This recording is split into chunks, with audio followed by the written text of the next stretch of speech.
Hi guys, welcome to another Learn Electronics Repair video. This video is sponsored by PCBWay, and we have been building some projects from their shared projects section. We've also uploaded our own project, the Amazing Short Circuit Finder, or should I say the Amazing $1 Short Circuit Finder, and today I just want to bring everything together. So we've designed and uploaded the PCBs for the $1 Short Circuit Finder, and we've also built this one. So this is a project uploaded by another YouTube channel, which is actually in Portuguese language. I've linked this from my video also, credit where credit's due to the guy who designed this. And what I want to do today is go head to head with the short circuit finder and the Miliohm meter and see which is capable of finding short circuits the best, basically.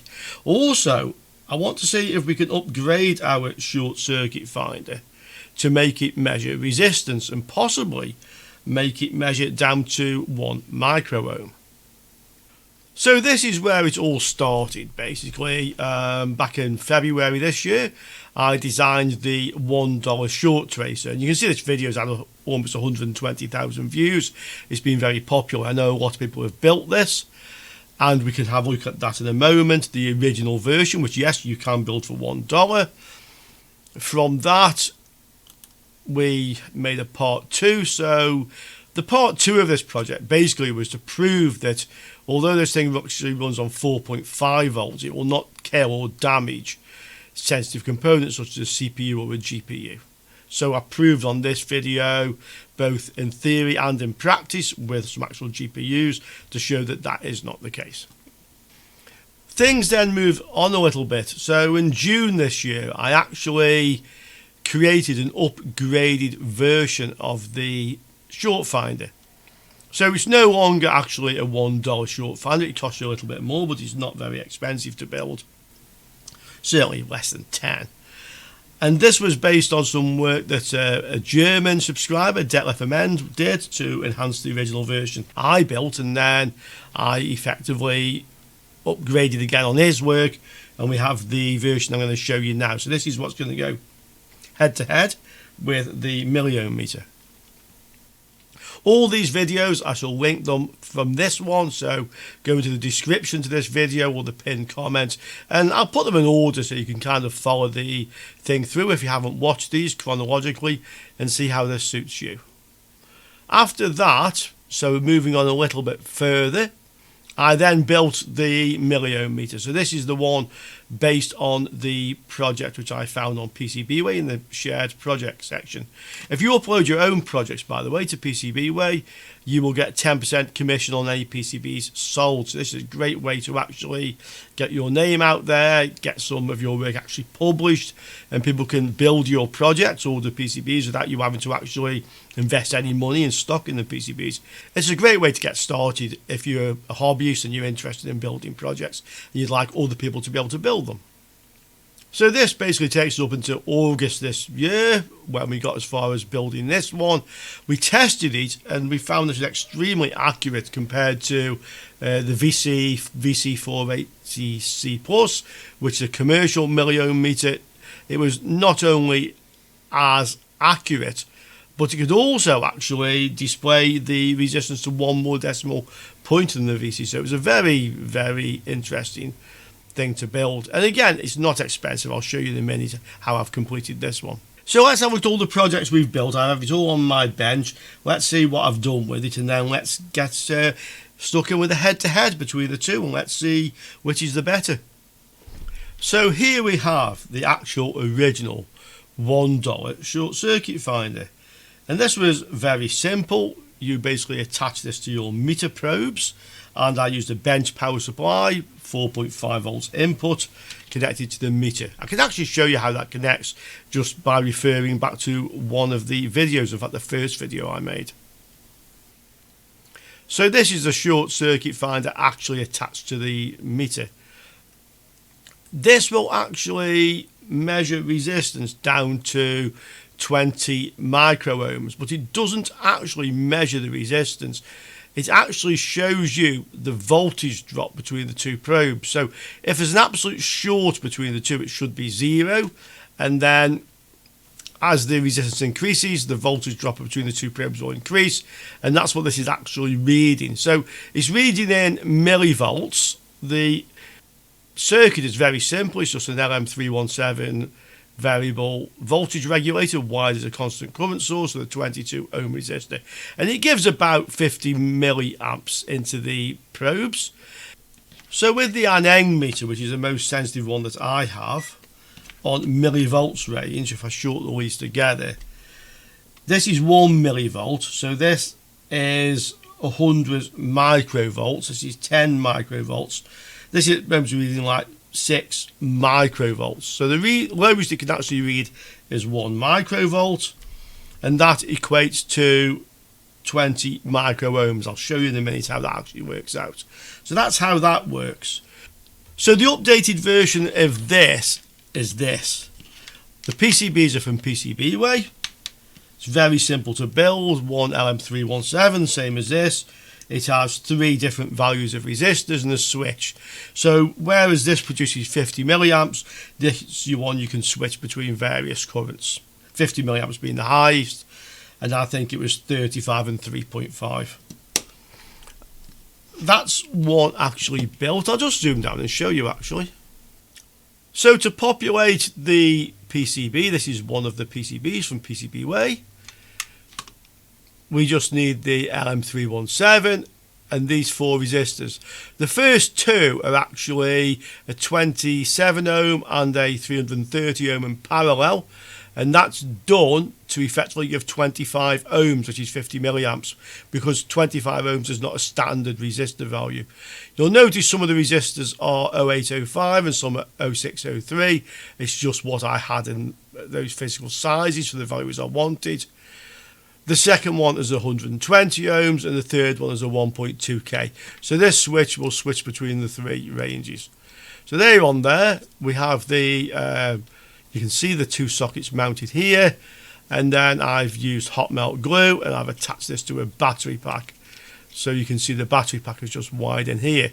It doesn't require an on-off switch because until the meter probes are connected and shorted together, no current can flow. There's no current path until those leads are connected together. So it doesn't need an on-off switch. And the idea of this, the intention, is that we can fit it onto the back of our multimeter. And I'm going to do that using some Velcro type straps, or I have some similar ones. So I'll attach that on there and you can have a look to see how it actually loops once it's put together. There's the short circuit finder assembled, so you can see I just put this Velcro strap around it. So from here we have the 2 sockets underneath and we have the inputs for the millivolt range, which is here. So we can now connect Kelvin probes. So Kelvin probes are 4 leads. These ones I actually made out of SMD tweezers. So I actually soldered the ends together and put a bit of insulation tape around there just to stop them from springing apart. They're powerful enough to spring apart on their own after a while. And we now have the 4 connections. It doesn't matter which red is which. Basically the red's going to the red sockets, the black's into the black. So with this, if I attach it to this meter, I can just attach the red ones.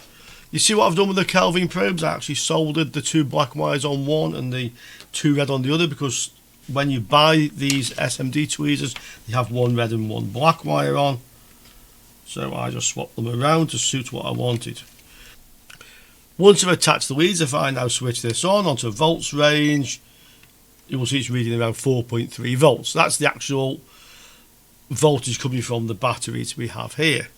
If we go into the millivolts, it will just go to over range because it's more than this can handle. But if I now short this together, yeah, so it's reading practically 0. Okay, so that's how that works. Now this short finder is quite capable. For example, where you have 4 capacitors here all in parallel, if one of them is short circuit, it can tell you which of the 4 is a short circuit capacitor. Even getting it hot, you probably may struggle to figure out exactly which one it is. Okay, you can drip some alcohol on or something, but this will tell you without injecting very large currents into the board. where the short is. And we'll demonstrate that again a little bit later in this video. So that's that. Now the other project was the Miliohm meter. So I'm going to show you what I did with that. I took the case off an old router, actually, an old ADSL router. I've taken the circuit board out of it, and this is now the Miliohm meter. If we just lift the lid, in fact, turn it upside down to do it, we can take the base off, you can have a look inside it. So we have the mains coming in. I should fit an inline fuse, I haven't yet, but I will do. That just goes to the on-off switch and then to the primary of the transformer. This little power supply is the one I built on a recent video using a scrap battery charger. So I actually took one of these. This takes AA and AAA batteries and PP3 9V batteries, and this is the type you want. Most of these will have a linear transformer in, which is this. I took the transformer, and because they charge the 9V battery, the transformer actually gives about plus and minus 14 volts. So that's on these two white wires. I did experiment with this originally. I tried the two red wires. I've now disconnected them. These were only given about plus and minus 2 volts, 4 volts in total. So they weren't of any use. So I then used two voltage regulators, 7812, 12 volt positive, 7912, 12 volt negative. And I made a whole video working on this board and analysing and explaining what can go wrong. So again, I'll link that to this video. So all the resources to do this will be on this video, okay? This is the actual Miliohm meter, PCB by PCB way. It went together very nicely. So that's what we have in here. And if I now connect the mains power to the socket on the back, you will see that the meter is actually working. I've attached the Kelvin probes. This actually goes the other way up, and we can just switch it on.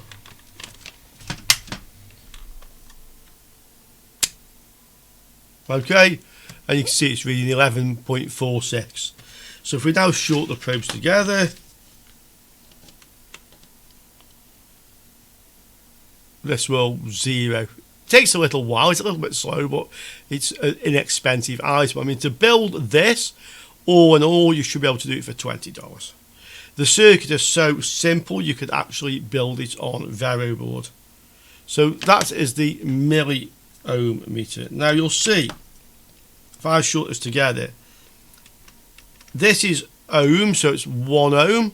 So this is 0.1 of an ohm, 0.01 of an ohm, 0.001 of an ohm. So that's actually 1 milliohm in this digit, and it goes one more digit. So this will actually give you a reading in hundreds of microohms. So 100 microohms is the lowest you can actually display on this meter. What we'll do now is we'll put a short circuit on this board, on these capacitors, on one of them, and then let's see how both meters go about tracing that. Let's see if they can both find where the short is. Here's our test board then. So there were actually 5 capacitors originally here. This one was short. The board has some other problems, so I can't fix it. But I'll just show you. So the capacitors don't have a short across them at the moment, okay? If we go on this end of these, you will see these points all connected together. Okay? And then from this end, yeah, all connected together. So I'm going to put a short here to simulate a shorted capacitor in the middle, and then we're going to see if we can find it. So we now have a short, and we can use our multimeter, and we'll see that we can't tell where the short is. So that's reading 0.1, 0.1, 0.1, 0.1, 0.1. So it all reads the same. So the multimeter didn't help us find the short. They all read the same. What's the short finder thing? So we'll just go on to this one. Well, that's reading, let's settle down, 14. What's this one reading? 12.9. What's this one reading? 7. Yeah, a little bit lower. What's this one reading? 10. And this one's reading 12.11. So the middle one reads the lowest. So this one does find the short. Let's have a look at the Miliohm meter. To use this one, I've had to just reposition the camera so we can short the leads together. Okay, it's going down to 0. See if it does actually 0. It's close to 0. Let's try to find the short. So this is the first one.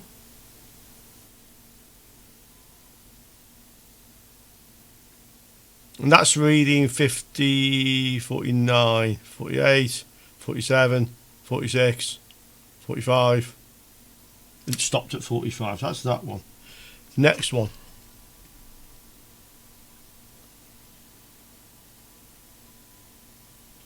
Definitely going lower. Yeah, it's definitely going lower. We can see that. What's this one read? This is the short. Well, this is down at 20, 19, 18. Yeah, it's going to stop there. 17. Yeah. 16. Just to go the one before again. Let's see where it actually stops.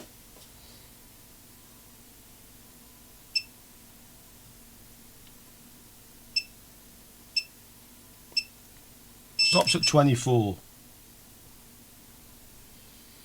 This one stops at 37. And the last one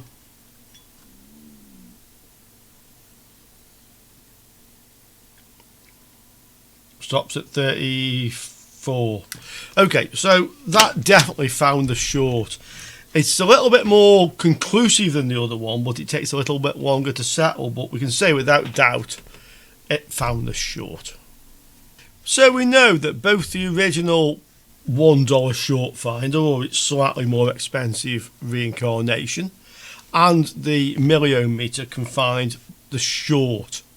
Both of them can find the short, so we've proved that. And this is probably one of the most challenging shorts you could ever ask a meter to find. You know, 5 capacitors so close together, all in parallel, and yet it can find the shorted one. I'll just show you how the short finder and the Miliohm meter work. They both basically work the same way. And then let's see if we can actually get the meter to read down to 1 microohm. Can we make a microohm meter? This is the schematic for the $1 short finder, or at least the updated version. And the only difference between this and the original $1 version is the original one just had one resistor here, 22 ohms, where this is using 2 resistors effectively in parallel to get 25 ohms, 120 and 1K2. And you can switch between the resistors.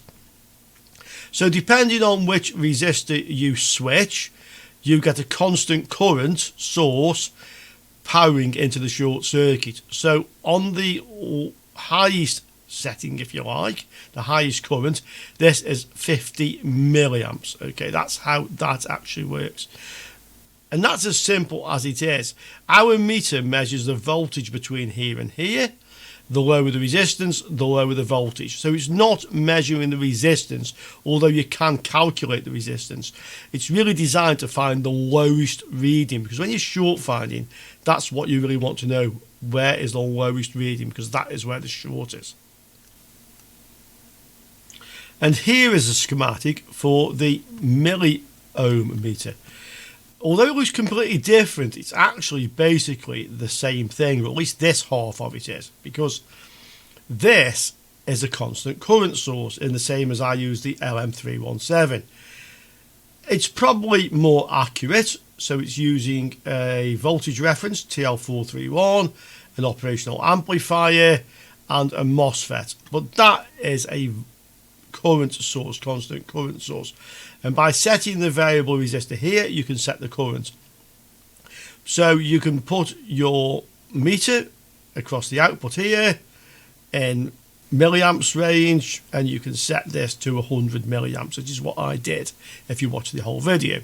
So that is a constant current source. Now this is using 100 milliamps, whereas my little tester used 50, and we'll come to that in a moment. The other half of it is this part of the circuit. So the sense, this is the other two leads from your Kelvin probes. Now, instead of just measuring the voltage across here, which is the voltage across here, as the short finder does, this uses another op-amp operational amplifier. And this, if you look at the values of these resistors, 10k, 10k, 100k, 100k, without going to the theory, because these resistors are 10 times the value of these, this amplifier has a gain of 10. So for every millivolt you see here, comes out of it 10 millivolts. Okay?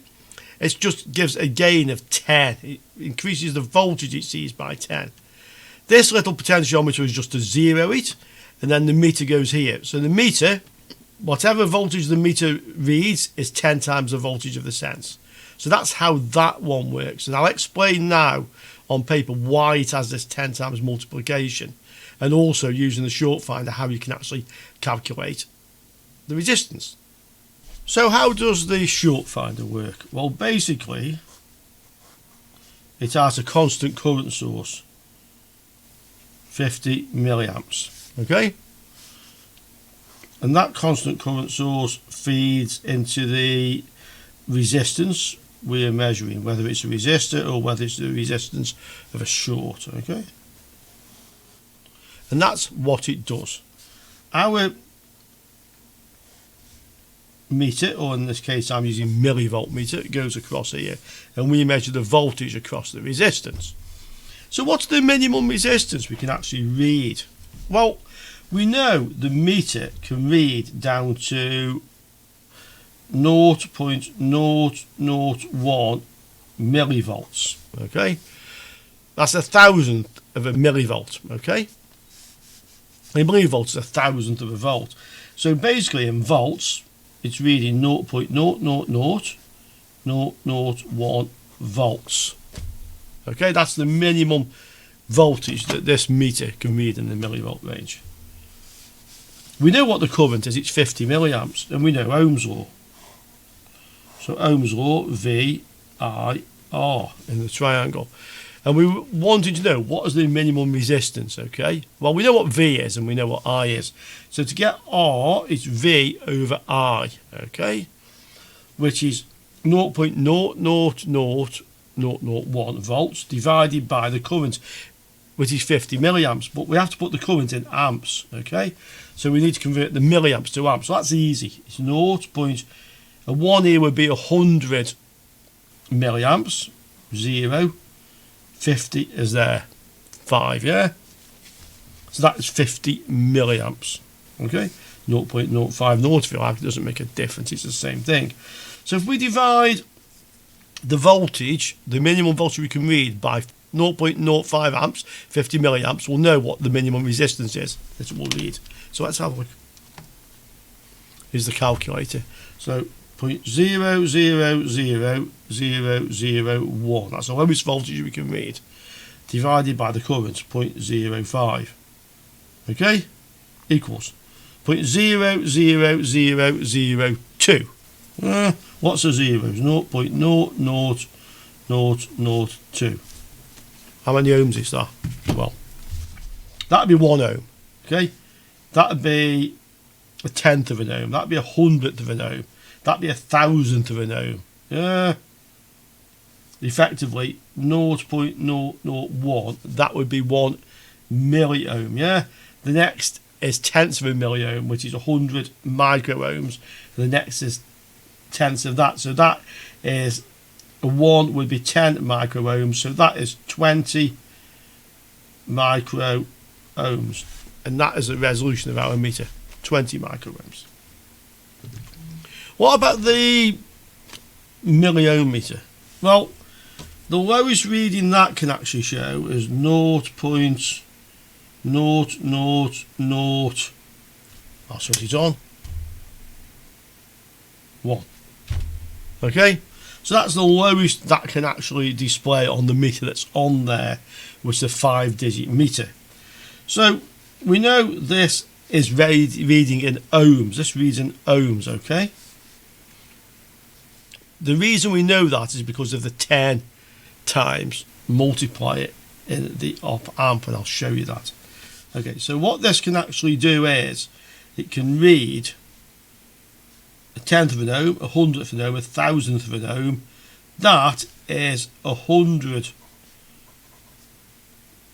microohms. So the resolution of that meter is 100 microohms. That's the lowest resistance it can read when it's showing 0.0001. Okay. This is, by the way, why this uses a slightly different circuit. So it has a 100 milliamp source feeding into the resistor. Okay, that you're testing. Now, coming back to Ohm's law, think about it. If this was 1 amp flowing in, okay, and this was a 1 ohm resistor, yeah, the voltage across it would be 1 volt. Yeah, VIR, okay? That's what, so the voltage would be I times R, which is current times resistance. 1 times 1 is 1. Okay? So with 1 amp in, for every ohm, you would get 1 volt. Yeah? Simple as that. If we put 2 ohms here, yeah, and we still had 1 amp because it's a constant current source, yeah, then you would now have 2 volts here, yeah, and 1 times 2 is 2. I times R is 2 ohms. So on a 1 amp constant current source, every volt is 1 ohm. 1 volt is 1 ohm, yeah.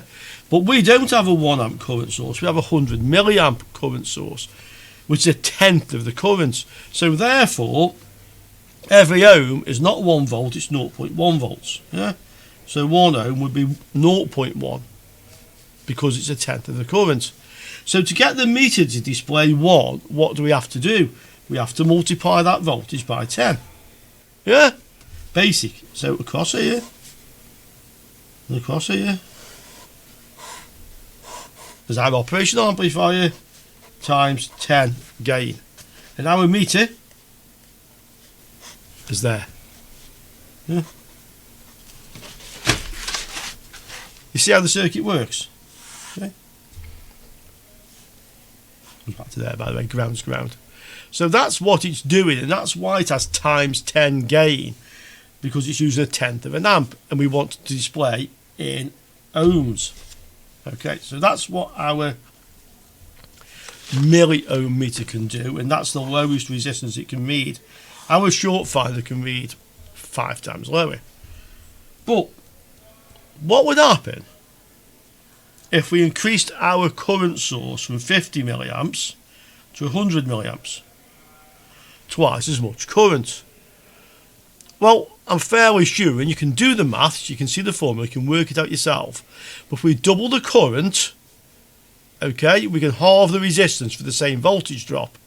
So with 100 milliamps, it would actually have a resolution of 10 microohms. Yeah, we double the resolution by doubling the current. What if we wanted to get to 1?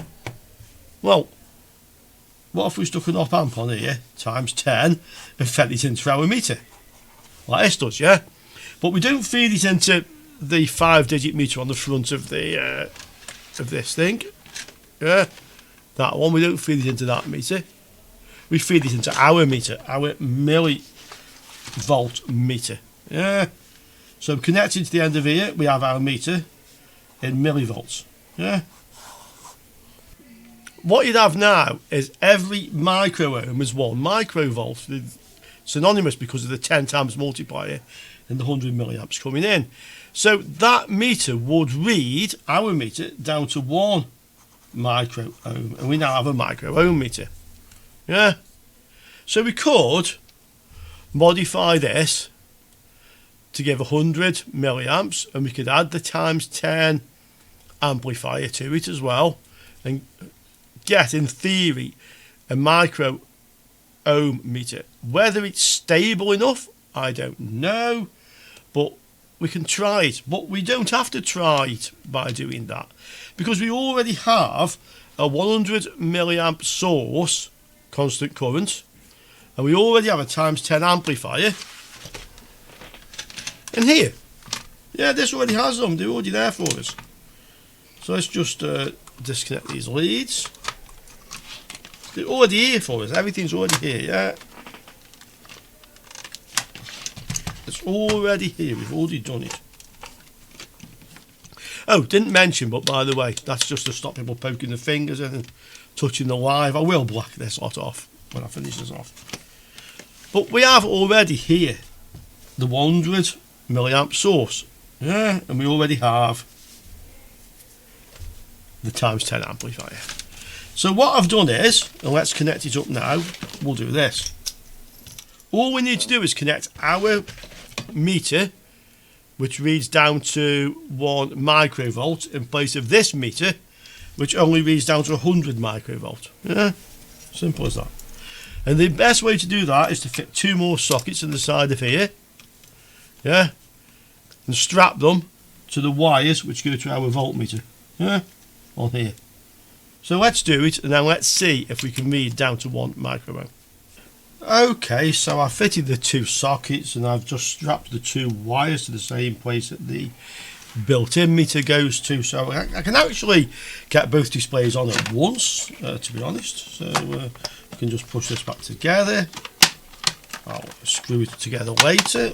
But let's have a look now to see how this works, first of all, on that short circuit we were looking at. And then let's have a look to see if we can tell that 1 meter is basically giving a higher resolution than the other one to the lower resistance. Okay, so I've attached a couple of banana plug leads into there, and they're coming down to this meter, and we can see it's reading 11.45, 11.449. So we can see they're both reading very accurately. Just try to get this lead out of the way so you can see the display. So if we short the 2 probes together, we should go to 0. Let's see if it does 0. Yeah, it zeros. This actually goes to slightly negative for some reason. I can't quite figure out why. In fact, somebody probably tell me why it's doing that. Let's try again on our short circuit capacitors to see if we can find them. So we'll start from this end. I'll put this onto millivolts range to give it the highest sensitivity, okay? Now let's have a look at what we have. Okay, we're on millivolts. For some reason this is actually changed. I don't know why. Okay, let's have a go and see whether we can actually find the short now. I'm not quite sure why it's reading 8 now when this is on here. It's like the voltage has dropped on here for some reason. But anyway, let's have a look. So on our meter here, you can see we have more resolution, so we have 2 digits there, and we have 2 more digits on this effectively, yeah? And that's reading 5.9, 5.8, 5.7, 5.6, and it's settling at 5.6, yeah? What's this reading, next one? Definitely lower. Well, considerably lower. Let's go to the short. There's the short. Oh yeah, I mean this is far more sensitive now, yeah. Far more sensitive. Go to this one.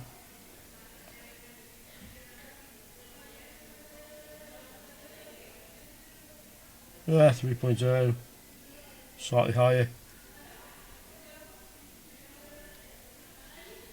4.8. So you can see we've basically increased the sensitivity by about 20 times. Let's try something else. I want to see now the lowest resistance this can read, and then the lowest resistance this can read. Now the way I'm going to try this, and it's an experiment,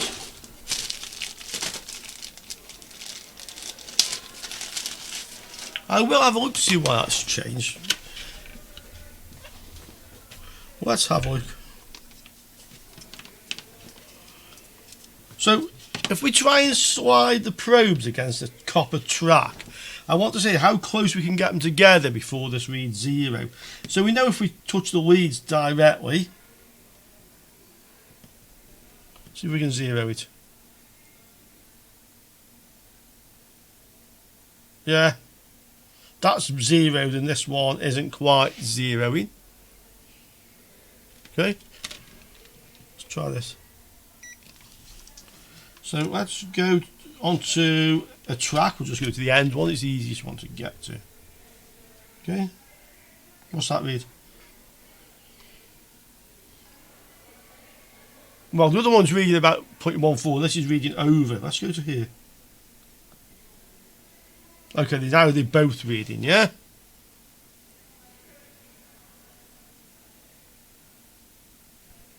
And they're reading the same. So I was reading like 823. You can see this is reading 100 times more sensitive. Let's go to here. So how close can I get before the other one reads 0? Let's have a look.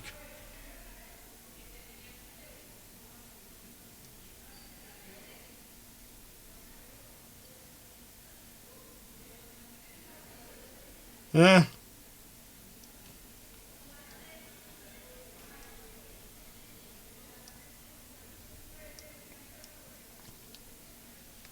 I mean, I'm reading like a tiny bit of track now, yeah.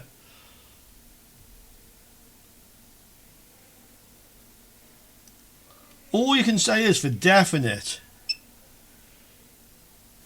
that this can lead the lowest resistance by 2 decimal places, basically. So down to 1 micro-ohm. Let me try something else. So this is a current shunt. It's meant to be a very low resistance, yeah? What's it make of it?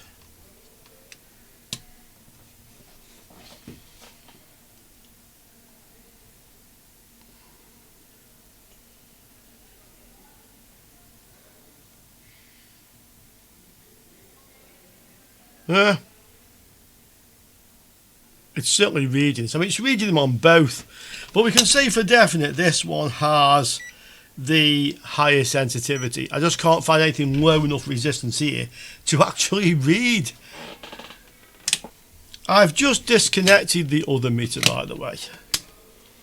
And this is reading back at 11 again. So it seems to be something that when I connect this meter, the voltage on this drops. Like I do know the power supply is kind of like on the bottom end of its limit.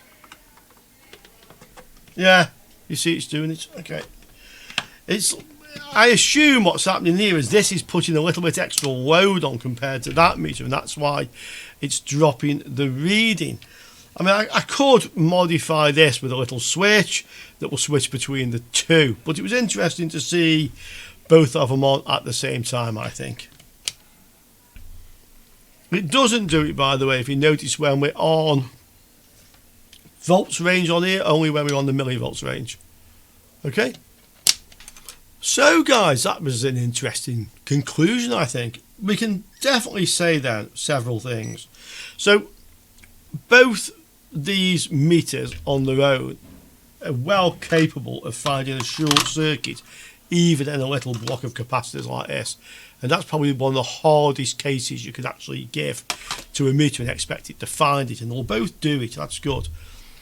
This one has a lower resolution to this one, but this actually reads the resistance, whereas this one doesn't. This reads lower voltage. But when we connect this meter to here, albeit we have a little bit of a thing going on millivolts, he seems to be loading this one down slightly. But in that case, with this meter attached to here, this meter, it would seem, is quite capable of measuring down to 1 micro-ohm. We've increased the resolution of this 20 times.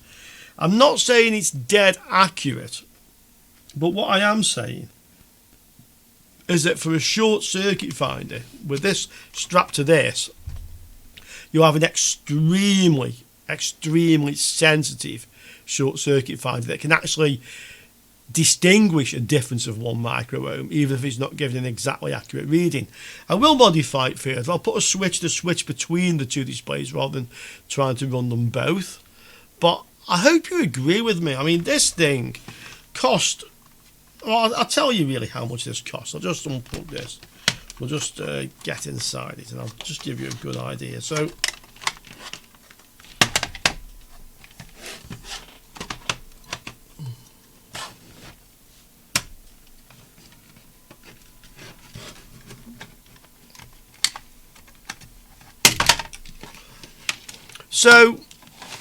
the power supply was made out of an old battery charger, which cost me €2. A couple of oh, see what's happened with this. The capacitors have gone. Ah, you see that? These 2 capacitors have bulged.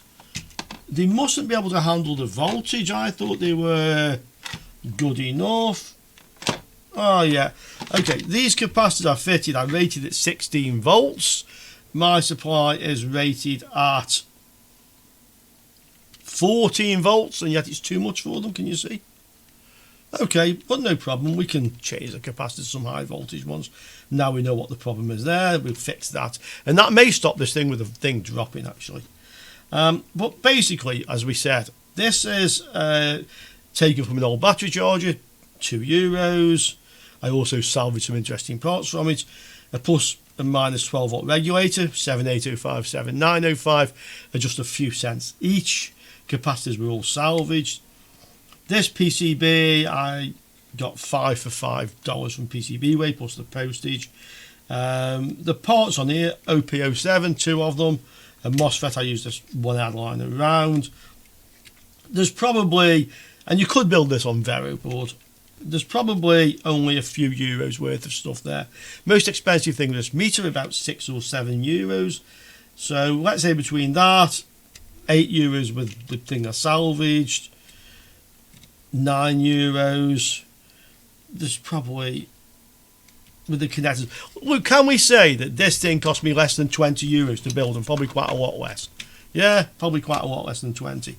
And I have to say, I'm well impressed with it.